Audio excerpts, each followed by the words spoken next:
आज के स्टडीज के इस लेक्चर में बात करेंगे एक ऐसे जजमेंट की जिसमें ये देखने को मिलता है कि कोर्ट ने पत्नी को ससुराल में रहने का अधिकार भी खत्म कर दिया, मेंटेनेंस भी देने से इनकार कर दिया और पत्नी ने कॉम्पनसेशन की डिमांड की वो भी देने से इनकार कर दिया। चलिए आज के स्टडीज के इस लेक्चर में आपको वो कारण बताते हैं जिन कारणों से कोर्ट ऐसा आदेश देती है कि पत्नी को ससुराल में रहने का अधिकार नहीं देती, पत्नी को मेंटेनेंस नहीं देती, पत्नी को कॉम्पनसेशन नहीं देती।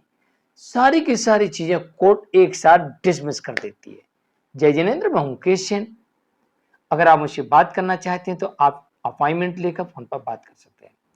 अपॉइंटमेंट के लिए या इस तरह जजमेंट्स के पैकेज के लिए जिसमें आपको 150 से अधिक जजमेंट्स मिलेंगे या अन्य किसी जानकारी के लिए दिए गए नंबर पर आप हमें व्हाट्सएप पर संपर्क कर सकते हैं।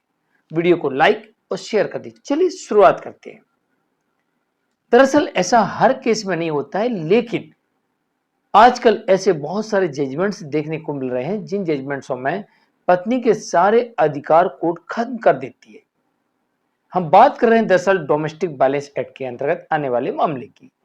इसमें पत्नी आपसे मेंटेनेंस की डिमांड करती है, एंट्री मेंटेनेंस की डिमांड करती है, कॉम्पनसेशन की डिमांड करती है और इसके अलावा अन्य अनुतोषों की डिमांड करती है और साथ में शेयर्ड हाउस होल्ड की डिमांड करती है कि भाई मुझे उस घर में रहने की जगह भी दी जाए, मैं उस घर में रहना चाहती हूँ, वो मेरा घर है। लेकिन कोर्ट यहां पर पूरा डोमेस्टिक वायलेंस एक्ट के अंतर्गत आने वाले केस को ही रद्द कर देती है। इसका मतलब यह है कोर्ट ने मेंटेनेंस देने से मना कर दिया, कोर्ट ने एंट्री मेंटेनेंस देने से पहले ही मना कर दिया होगा या अब उसको रिजेक्ट कर दिया और कॉम्पनसेशन रिजेक्ट कर दिया, शेयर्ड हाउस होल्ड रिजेक्ट कर दिया।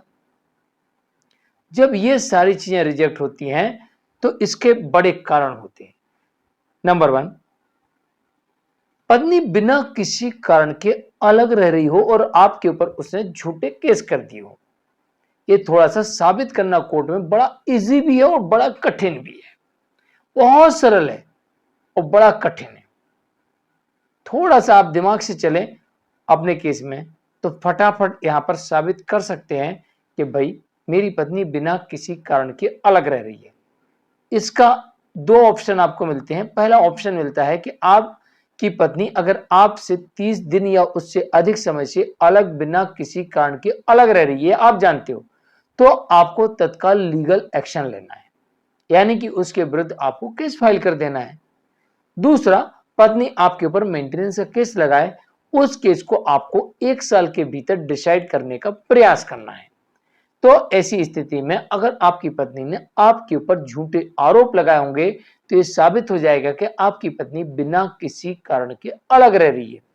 और जब बिना किसी कारण के अलग रहती है तो यहां पर पत्नी जो डिमांड करती है, कोर्ट एक भी डिमांड पत्नी की स्वीकार नहीं करती, सब रिजेक्ट कर देती है।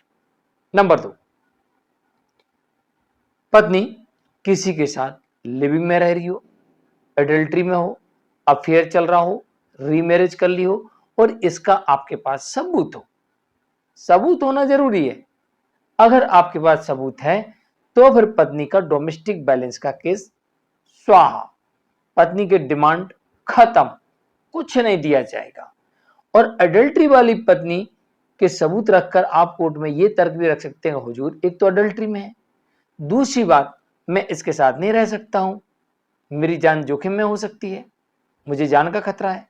तीसरा, मैं अपने घर में ही रह सकता हूं, मैं इसको अपने घर में नहीं रख सकता हूं, मेरी जान जोखिम में, मेरे परिवार की जान भी जोखिम में आ सकती है क्योंकि मेरी पत्नी एडल्ट्री में है और इसका एक प्रूफ है।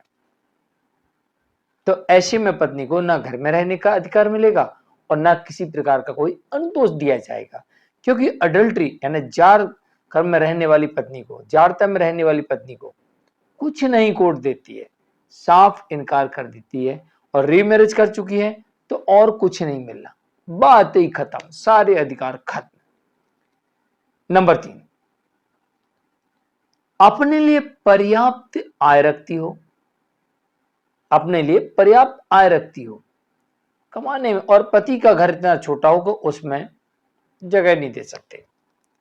तो जहां पर पत्नी कमाती हो और पति का घर छोटा हो, उसमें अलग से रखने की व्यवस्था नहीं है कि उसको अलग से जगह दे दी जाए, या वो घर पति के नाम से ना हो, परिवार के किसी अन्य सदस्य के नाम से हो, या उन्होंने परिवार के सदस्यों ने इन्हें बेदखल कर रखा हो, तो ऐसी स्थिति में पत्नी को कोर्ट मेंटेनेंस देने से इनकार कर देगी और इसके अलावा उस घर में रहने का जगह भी नहीं देगी, क्योंकि जगह ही नहीं है, या फिर पति के नाम से नहीं है, या फिर इनको बेदखल किया गया है।